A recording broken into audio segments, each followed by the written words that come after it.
gusenga ni imbaraga zitagaragara ariko zikora ibigaragara. Gusenga ni imbaraga zidafatika ariko zikora ibifatika. Gusenga ni imbaraga zidakorwaho ariko zikora ibikorwaho. Umuntu usenga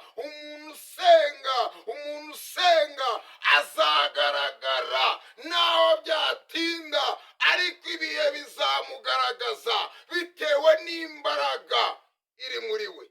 Haleluya. Reka dusome ijambo ry'Imana mu gitabo cy'Abami ibice 6 duhereye ku murongo wa 16. Igitabo cy'Abami ibice 6 duhereye ku murongo wa 16. Bibiliya iravuga ngo, aramusubiza ati, witinya, kuko abo turi kumwe ari benshi kuruta abari kumwe nabo. Nuko Elisa arasenga ati, Uwiteka ndakwinginze, muhumura amaso arebe. Nuko Uwiteka ahumura amaso y'uwo musore, arareba, abona umusozi wuzuye amafarashi n'amagare by'umuriro bigose Elisa. Za ngabo zigezeyo, Elisa yinginga Uwiteka ati, ndakwinginze huma amaso y'izo ngabo. Uwiteka aherako azihuma amaso nk'uko Elisa yasabye. Elisa arazibwira ati, iyi si yo nzira kandi uyu si wo mudugudu, nimunkurikire, ndabinginze ku muntu mushaka. Nuko azijyana i Samariya. Bageze i Samariya, Elisa arasenga ati, Uwiteka umura amaso y'izi ngabo zirebe. Nuko Uwiteka zihumura amaso zirareba. Zigiye kubona zibona ziri i Samariya hagati. Umwami w'Abisirayeli abonye izo ngabo abaza Elisa ati, data, mbatsinda aha? Aramusubiza ati, wibatsinda aha, mbese abo waneshesheje inkota n'umuheto ukabafata mpiri, wabica? Ahubwo babazanira ibyo kurya n'amazi, babibashyirire imbere, barye banywe, babone gusubira kwa shebuja. Amen. Haleluya. Ayo niyo magambo Uwiteka yashyize ku mutima wanjye ngo tuganire. Ariko titire y'amagambo ni ijambo rivuga ngo umuntu usenga afite imbaraga nubwo tutabasha kuzireba. Umuntu usenga by'ukuri afite imbaraga nubwo zitagaragara, ariko umuntu usenga ari mu imbaraga y'Imana. Haleluya. Imbaraga mu gusenga. Bibiliya iratubwiye ngo ni igihe cyari kiriho bari barwanya Abisirayeli, Abasiriya, ariko bakagira ikibazo, bagategura urugamba. Bamara gutegura urugamba bagasanga Abisirayeli babiteguye, bakabikora mu rwihisho. Bamara kubikora mu rwihisho bagasanga Abisirayeli bamaze kumenya ko hariho igitero. Haleluya. Ngo bukeye baricara bakora inama iraterana. Hari igihe inama igiterana ku muntu usenga, ariko umuntu usenga afite ibanga rya data wa twese. Bamaze guterana baravuga ati, noneho dukwiye kwitegura, tukagenda tukabaza, tukamenya ikibera mw'uyu mudugudu. Barabazanya ati, ni igiki gituma dutegura urugamba? Twamara gutegura urugamba, igihe tugiye gutera bakadutanga kubimenya. ngo babwire umwami ati hari umuntu w'Imana uba muri Isiraheli witwa Elisa. Haleluya! hari umuntu w'Imana. Jya uharanira ko mu mudugudu utuyemo baba ngo hari umuntu w'Imana witwa runaka. Warangije amenya ibyo, waravuga ati uyu muntu ndi kumushaka, ariko ntiyari azi imbaraga ziri muri we. Twatangiye mbabwira ngo umuntu usenga afite imbaraga zitagaragara ariko zikora ibigaragara. Umuntu usenga afite imbaraga zitaboneka ariko zikora ibiboneka. Haleluya! umuntu usenga afite imbaraga zikora ibigaragara nubwo zitagaragara. ngo baravuga uyu muntu dukwiye kujya kumufata, ngo afate ingabo. Barazibwira ati mwangabo, ejo mu gitondo muzinduke kare kare. Zirabyuka mu gitondo, dore ko ingabo zizi kuzinduka. ngo zirazinduka, ziragenda zibwira ko zigiye gufata Elisa.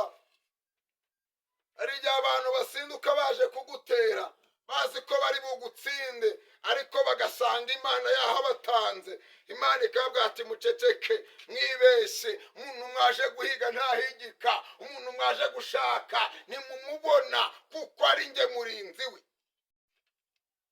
ngo bahageze, umugaragu wa Elisa ngo asohotse, kuma umuntu azinduka mu gitondo kare kare, ngo asanga kwa Elisa hari ingabo nyinshi. icyari gisigaye kwari uguhirika ku giko kwa Elisa, bakinjiramo bakamubwira ati sohoka we tugenzi. ngo agaruka afite ubwoba, abwira umuntu w'Imana ati databuja, noneho turapfuye, noneho ntitukiriho, ibyacu birarangiye. ni kera twigenga, ni kera tuvuga, ariko igihe cyacu muntu w'Imana kirarangiye. Oh, haleluya! nimuhumure, nimuhumure, nta rupfu, nimuhumure. Uwiteka atemeye ku buzima bwawe bugenda, nta cyagukuraho ubuzima. warangije, ngo Elisa aramubwira ngo ni koko biragaragara ko izi ngabo ari nyinshi, ndi no kuzireba nkabona ko ari nyinshi. ngo ariko reka nkubwire mwana, mu ruhande rwacu, haleluya, mu ruhande rwacu, humura, mu ruhande rwacu ntabwo ari amafaranga arimo, mu ruhande rwacu si imitungo irimo, mu ruhande rwacu oya ntabwo ari ibintu birimo, ahubwo mu ruhande rwacu tugoswe n'ingabo z'Uwiteka Imana. baravuga ati Imana, humura amaso y'uyu mugaragu nawe arebe. ako kanya ngo amaso y'umugaragu arahumuka. ngo amaso amaze guhumuka, ngo yitegereje, ngo abona ngo bagoswe n'ingabo nyinshi cyane.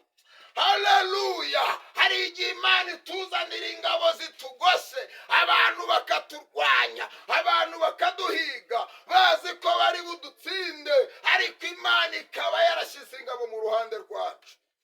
nasomye Bibiliya mu gitabo cy'umuhanuzi Yesaya, Bibiliya avuga ngo nzatanga ingabo nyinshi zipfe ku bwawe, yewe nzatanga Etiyopiya n'Iseba, nzahatanga ku bwawe. bivuga ko umuntu w'Imana hari ibintu byinshi, haleluya, hari ibintu byinshi Imana ishobora gutanga kugira ngo ubuzima bwa wa muntu bubeho. hari ibintu byinshi Imana ishobora gutanga, yewe bamwe bakaba ibitambo. nusoma Bibiliya uzabona ngo Abisiraheli, ngo igihe bavaga muri Egiputa, Bibiliya avuga ngo bajya kuva muri Egiputa, Farawo kubera kwinangira imitima, ngo abantu benshi barapfuye, ngo hapfa abana b'imfura, hapfa inka z'imfura, hapfa ihene z'imfura. ikintu cyose cyari cyaravutse ku cyacyo bwa mbere nticyabashije kubaho. icyo gihe igihugu gicura umunuko kubera ubwoko bwa Isiraheli. Imana igufiteho umugambi, Imana igufiteho umugambi. Ndagira ngo nkuhumurize, nkubwire ko nta na kimwe cyagukoraho, kuko Uwiteka bagufiteho umugambi. Ngo birangiye, Bibiliya iravuga ngo, aravuga ati Uwiteka we, izi ngabo zije kumpiga zihuma amaso. Ngo arangije kuzihuma amaso, ngo Elisa arazibwira ati ngaho nimunkurikire. Uwo bari baje guhiga arabayobora, nimunkurikire we, jishwa nkurikira. Ngo baramukurikira, bagenda inyuma ye batareba, bazi ko bari kureba. Ngo baragenda, bageze mu murwa, arabajyana bageze mu murwa indani, hagati mu ngabo, hagati ku mwami. Arangije aravuga ngo Uwiteka we, noneho bahumure.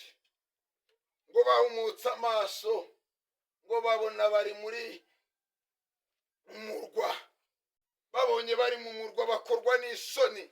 Hari igihe abakurwanya babona Imana yagutabaye, isoni zamara kubakora bagatangira ngo twaragusengeye, ngo ni ukuri kw'Imana, ngo igihe wari uri mu kigeragezo twaragusengeye, igihe wari ufite ibibazo twari bugufi bwawe, igihe bagatangira kukwereka ko bari kumwe nawe, nyamara Uwiteka we wenyine nuko yaragutabaye.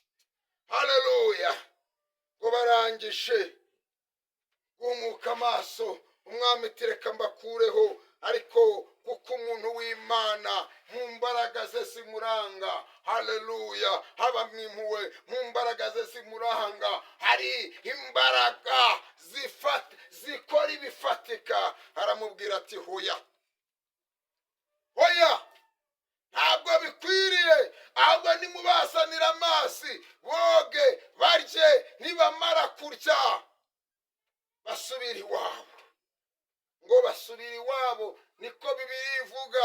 Ngo bageze iwabo, ngo ntibongera